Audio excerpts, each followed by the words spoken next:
Assalamualaikum warahmatullahi wabarakatuh. Terima kasih telah mampir di channel Hasan Alatas.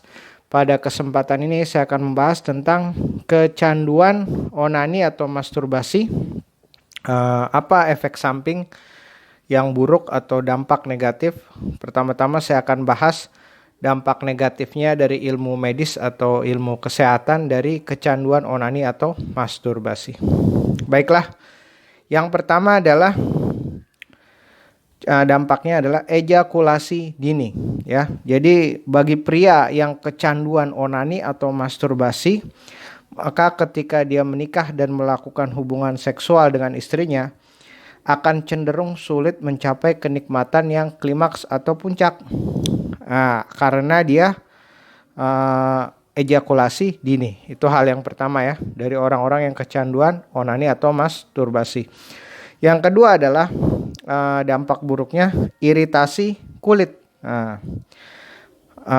Jadi cedera bisa muncul dalam bentuk iritasi kulit bagi orang yang keseringan atau kecanduan onani atau masturbasi dengan kasar.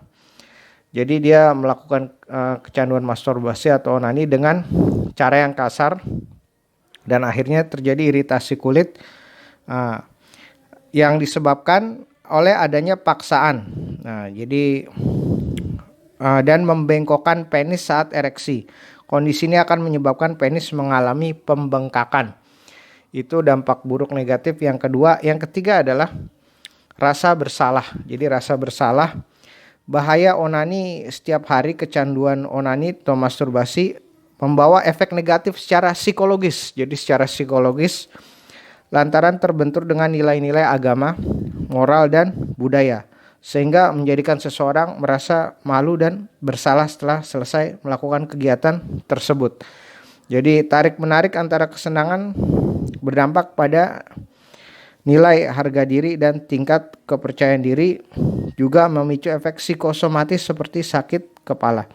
Jadi orang yang melakukan onani atau masturbasi sampai kecanduan dan tidak bisa mengontrol kecanduan onani atau masturbasi, dia rasa tingkat percaya dirinya akan kalah dengan orang yang bisa mengendalikan dirinya, yang tidak menjadi budak nafsu atau budak syahwat.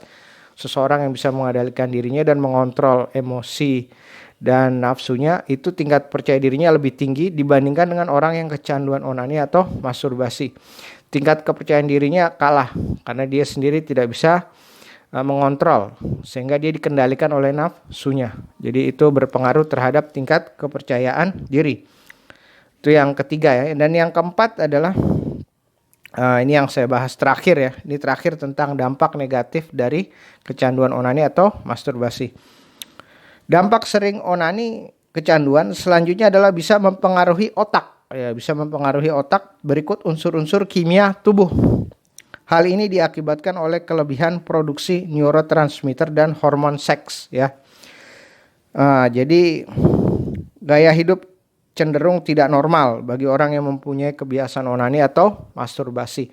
Jadi pengaruh pada otak, pengaruh pada pola pikirnya, persepsi dia memandang sesuatu. Ini yang saya bahas efek terakhir dari onani atau masturbasi. Dan kadang-kadang dia jadi sering melamun hal-hal yang negatif, yang jorok-jorok, karena dia sudah kecanduan onani atau masturbasi. Jadi persepsi cara memandang dia berbeda dengan orang yang tidak kecanduan. Nah ini berbahaya ya. Jadi pola pikirnya udah berubah akibat kecanduan onani atau masturbasi. Nah yang parahnya lagi, kalau kecanduan ini terus-menerus mempengaruhi diri seseorang sampai tidak terkontrol. Kalau kita pernah dengar kasus-kasus tentang kecanduan narkoba juga bisa sampai mati, orang itu tidak bisa berhenti dari kecanduan narkoba karena otaknya sudah dipengaruhi oleh kecanduan tersebut sampai mati dia. Begitu juga kecanduan onani atau masturbasi. Jika seseorang tidak bisa mengontrol hasratnya, terus-menerus kecanduan, maka jangan sampai dia meninggal pun dia masih kecanduan. Nah, maka dari situ ada judul kecanduan masturbasi sampai mati. Jangan sampai hal ini terjadi. Obatnya adalah menikah dan juga berpuasa. membaca Quran dan mengikuti kajian-kajian dan asupan-asupan keagamaan.